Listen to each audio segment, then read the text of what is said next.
Assalamualaikum warahmatullahi wabarakatuh.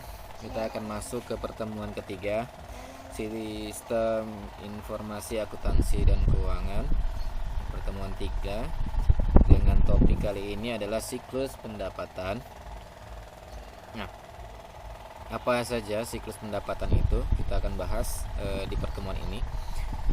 Nah, kita harus tahu dulu apa itu pengertian dari siklus pendapatan. Siklus pendapatan adalah rangkaian aktivitas bisnis dan kegiatan pemrosesan informasi terkait yang terus berulang dengan menyediakan barang dan jasa kepada pelanggan dan menagih kas sebagai pembayaran dari penjualan tersebut. Ya, itu jadi rangkaian aktivitas ya, atau semua kegiatan bisnis yang selalu berulang yang berkaitan dengan kita menyediakan barang kepada orang atau jasa kepada konsumen. Nah, semua rangkaian kegiatan itu yang disebut dengan siklus pendapatan. Siklus ini memproses transaksi yang menggambarkan peristiwa ekonomi ya, berikut. Yang pertama, penjualan kas penjualan. Jadi dari penjualan itu masuk dalam kas.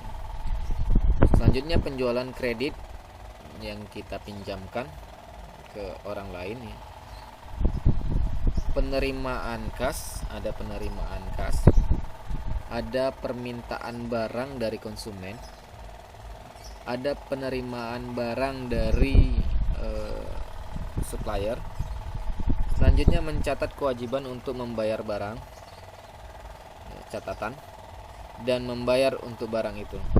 Jadi ada 7 peristiwa. Itu ada penjualan kas, penjualan kredit yang tadi disebutkan ya, sampai dia membayar barang itu. Tujuan utama siklus pendapatan adalah menyediakan produk yang tepat di tempat dan waktu yang tepat dengan harga yang sesuai. Jadi perusahaan akan berlomba-lomba akan mendapatkan siklus pendapatan yang baik, sehingga kita tahu barang apa yang tepat pada sasaran di wilayah tertentu yang tepat dan waktu yang tepat juga. Jadi kita harus memasarkan produk kita itu tahu di mana tempatnya, kapan waktunya yang tepat. Nah, misalnya di produk kita itu untuk satu teknologi yang dimanfaatkan di perkotaan, maka kita sasarannya tujukan ke perkotaan, jangan di pedesaan atau di kampung.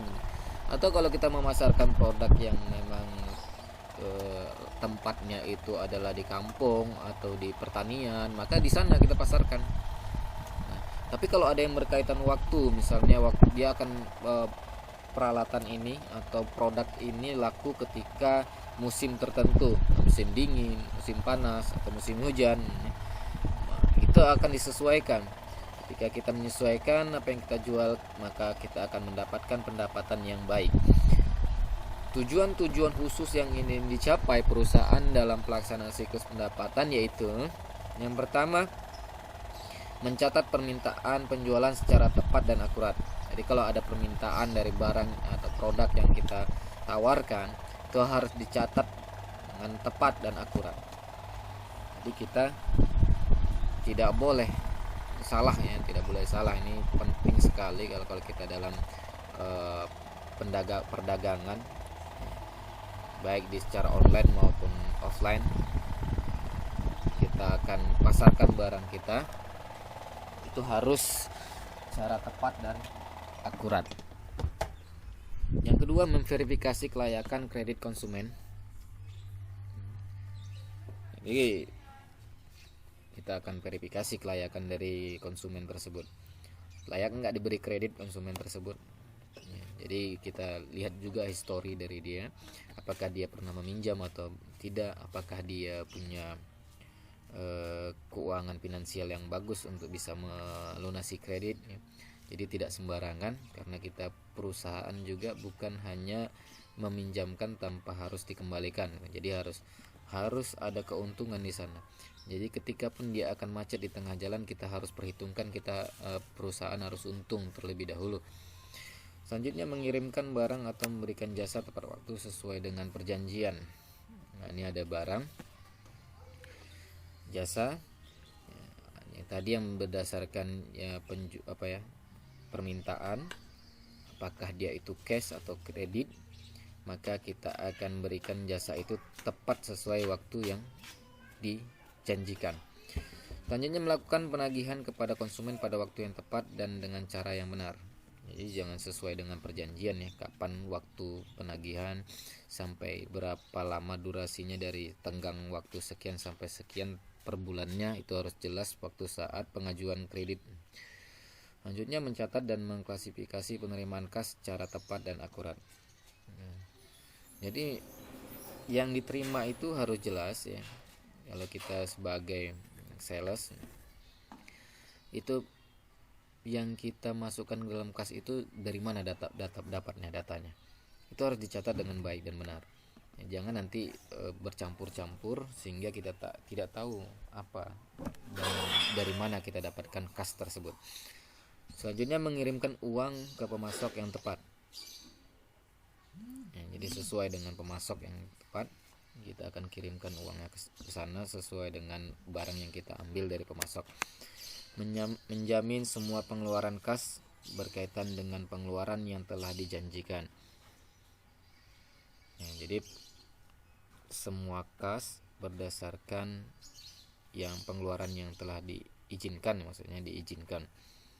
Jadi jangan kita keluarkan kas bukan dari ranah yang masuk dalam siklus pendapatan ya. Misalnya biaya sales gitu, biaya pengeluaran untuk sales, biaya untuk transportasi, ini mungkin bisa dikeluarkan ya. Tapi berkaitan dengan yang tidak diizinkan, kita tidak boleh mengeluarkan dana tersebut. Mencatat dan mengklasifikasi pengeluaran kas dengan tepat dan akurat ya, jadi bukan penerimaan saja, pengeluaran juga harus dicatat, apa saja yang dikeluarkan, untuk apa, kapan, di mana itu dikeluarkan, itu harus jelas. Jadi tidak boleh ada yang hilang informasinya sehingga nanti tidak bisa ditelusurin ya, jika diaudit keuangannya. Ada input untuk siklus pendapatan. Yang pertama itu pesanan penjualan. Ini input dari siklus pendapatan.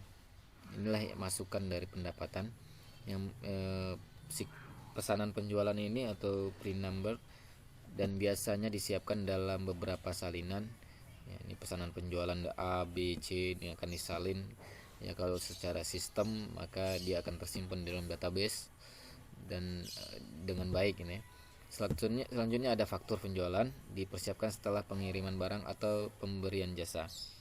Jadi kalau dalam pengiriman barang itu dikirim, ini akan dikirim dengan fakturnya ya, biasanya ketika setelah dibayar ini. Cek pelanggan ya, disimpan utuh oleh kasir setiap hari, jadi pembayaran itu ada semua datanya di kasir.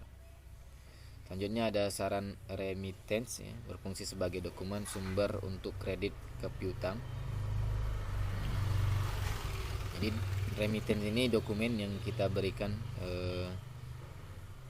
ke konsumen ya, bukti kita memberikan utang kepada mereka ya, atau piutang. Selanjutnya pemberitahuan pengiriman. Salinan akan berfungsi sebagai bukti slip. Ini slipnya ya, akan ada bukti pengiriman ya, untuk kita dan untuk konsumen. Selanjutnya ada kredit memo, dikeluarkan untuk retur penjualan dan potongan. Ini ketika ada retur barang ya, dan ada potongan dari bawah. Jadi ada 6 masukan dari siklus pendapatan. Selanjutnya ada output dari siklus pendapatan. Ini outputnya, luaran dari siklus pendapatan. Ini biasanya buku pesanan laporan, jadi buku semuanya itu ada di buku. Daftar perintah-perintah penjualan yang tidak sepenuhnya dikirim dan ditagih, misalnya semua ada di buku di sini. Selanjutnya pernyataan penagihan pelanggan yang termasuk aktivitas account pelanggan seperti penjualan, retur, penerimaan kas. Ini bagian dari pernyataan penagihan pelanggan ya. Ketika kita jual berapa yang dibayar ya, kalau kredit berapa lama pengreditannya, dan semuanya lah yang berkaitan dengan penagihan pelanggan. Selanjutnya pernyataan berisi data yang mengenai status saldo terbuka. Semua pelanggan kredit yang aktif mengatur jumlah tunggakan dengan periode waktu tertentu. Ini pernyataan atau mengenai status saldo terbuka. Selanjutnya ada analisis laporan penjualan. Ini berupa data rinci tentang setiap penjualan dalam rangka untuk memonitor kegiatan penjualan dan produksi, rencana dan upaya pemasaran. Nah, jadi ada hasil analisis dari siklus pendapatan ini atau berupa laporan penjualan. Ini bisa kita dari siklus yang ada bisa kita lihat grafiknya, bisa kita lihat keuntungannya, bisa kita lihat peningkatannya setiap waktu, sehingga kita bisa mengoptimalkan pendapatan kita dan merencanakan langkah-langkah yang akan dilakukan di masa yang akan datang dalam upaya pemasaran yang lebih baik lagi dari sebelumnya. Jika ada penurunan, ini apa masalahnya? Jika ada kondisi yang tidak meningkat, apa masalahnya? Ini akan dapat dianalisis laporan penjualan. Selanjutnya daftar pelanggan laporan. Ini menampilkan kode pelanggan, kontak, alamat pengiriman, dan penagihan batas kredit dan istilah penagihan. Ya, jadi data pelanggan lah. Ini laporan data pelanggan. Ya, apa saja misalnya pengirimannya, penagihannya, batas kredit, istilah penagihannya apa, kode pelanggannya apa. Selanjutnya ada aktivitas bisnis dalam siklus pendapatan. Ada 4 aktivitas dasar bisnis yang dilakukan dalam siklus pendapatan. Yang pertama, entry pesanan penjualan, sales order entry. Jadi ini bagian pesanan penjualan. Selanjutnya setelah dipesan itu ada pengiriman. Ya, barang yang sudah pesan kita akan kirim atau disebut dengan shipping. Selanjutnya setelah barang itu dikirim maka ada penagihan. Jika dia cash langsung akan dikirim, akan diterima.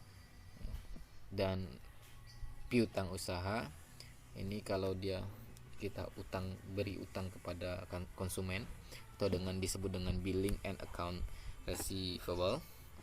Selanjutnya ada ketika ada piutang yang kita berikan, maka harus ada penagihan kas atau cash collection. Nah, ini siklus ya, dari 4 siklus yang akan ada dalam pendapatan.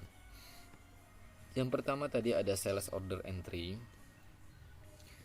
Nah, ini ada entry atau pesanan masuk ya, penjualan pesanan masuk.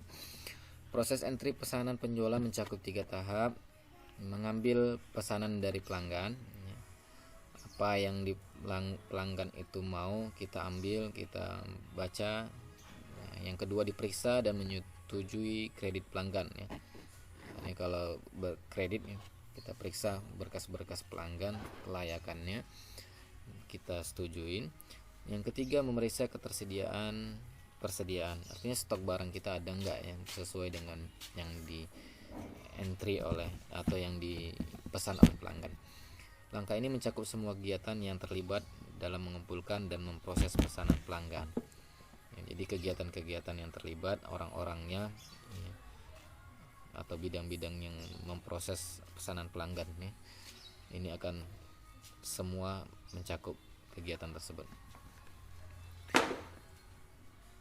Keputusan penting dan kebutuhan informasi saat entry pesanan pelanggan tadi. Yang pertama, keputusan tentang kebijakan kredit termasuk persetujuan kredit, informasi mengenai ketersediaan dan status kredit pelanggan dari pengendalian persediaan masing-masing. Jadi, nah ini tentang kebijakan yang diambil. Apakah dia kredit atau permintaan itu disetujui kalau berdasarkan kredit nih? Apakah ada barangnya? Jika ada, berapa banyak? Permintaannya mana? Siapa dulu yang akan diberikan? Ya, otomatis yang cash dulu biasanya ya, daripada yang kredit. Atau kebalikannya, kalau yang memang jasanya, kalau kita perusahaannya di bidang kredit, maka yang kredit dulu yang diutamakan daripada yang cash, tergantung masalahnya gimana gitu. Atau tergantung tujuan dari perusahaan tersebut. Yang kedua, bagaimana data pesanan pelanggan diterima pada awalnya. Merupakan hal yang penting bahwa semua data yang dibutuhkan untuk proses pesanan tersebut dikumpulkan dan dicatat secara akurat. Jadi semua data ya, pesanan yang diterima itu dicatat dengan akurat. Oleh sebab itu, pemeriksaan kredit berikut harus dilakukan untuk memastikan akurasi yang menyeluruh. Ya, pastikan ya, atau diperiksa validitasnya, uji kelengkapan dari alamatnya, orangnya, KTP-nya, pekerjaannya itu harus valid, benar-benar valid.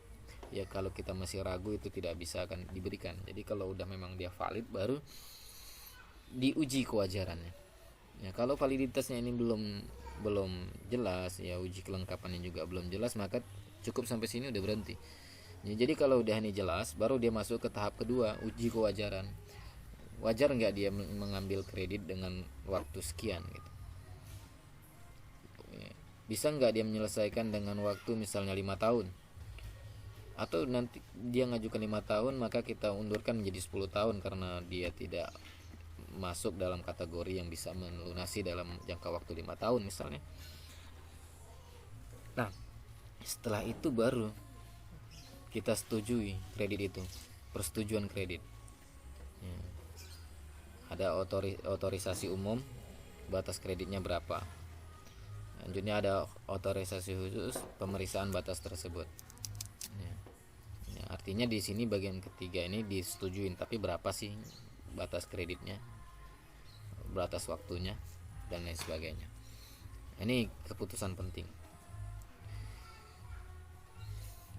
Ini dokumen output dari sales order entry, yang dokumen-dokumennya. Ini ada dokumen pesanan penjualan ya, ini yang tersimpan dari ketika sales order entry. Selanjutnya slip pengepakan ya, ini dengan untuk pengiriman barang. Selanjutnya ada kartu pengembalian barang ya, kalau ada pengembalian barang.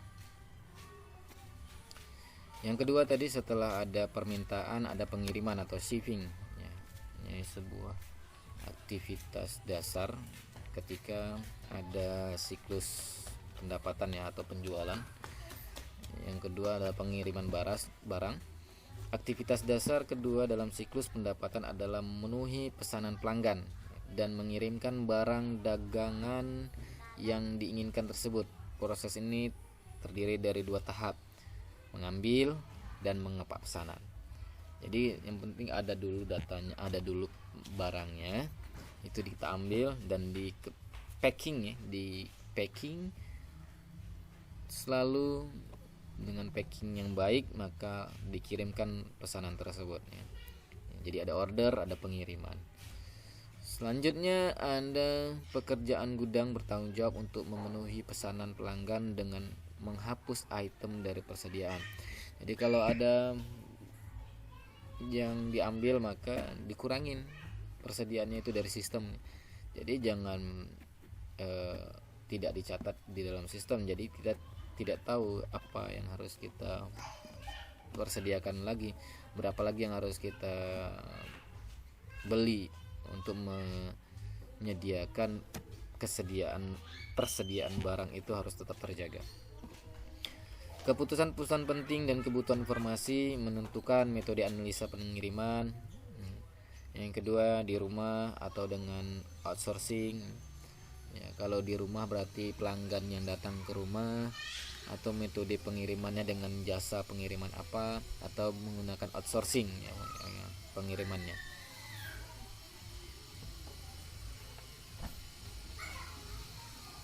Nah, ini berkaitan dengan dokumen, catatan, dan prosedur.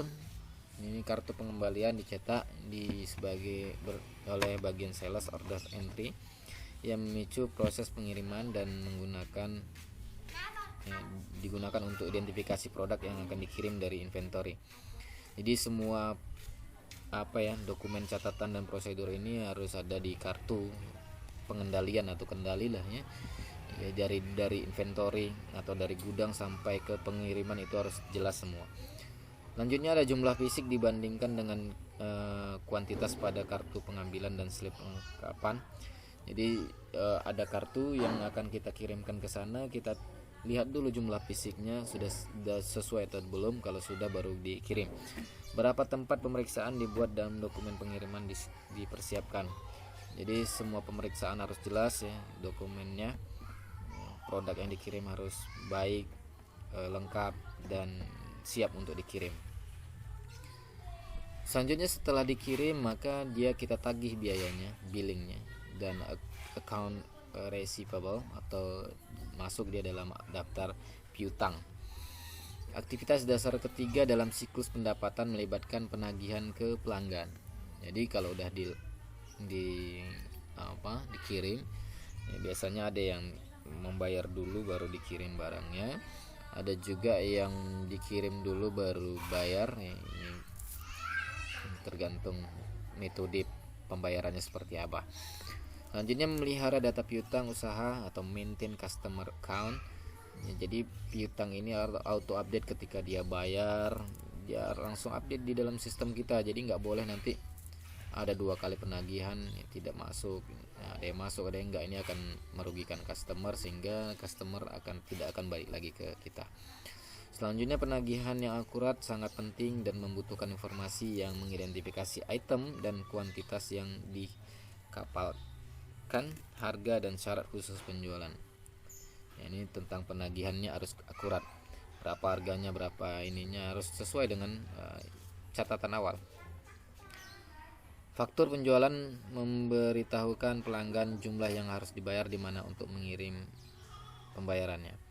Jadi fakturnya berapa jumlahnya, gimana metode pembayarannya, apakah dia langsung transfer atau dengan sekarang ada metode namanya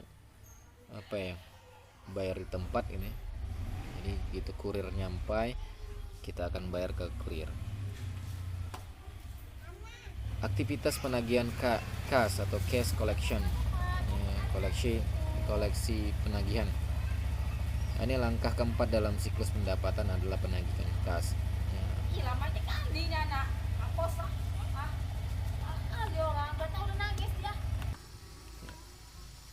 Mohon maaf ada orang lewat. Saya berada di depan rumah, jadi di pinggir jalan. Jadi agak-agak ada orang-orang lewat, ini mohon dimaafkan.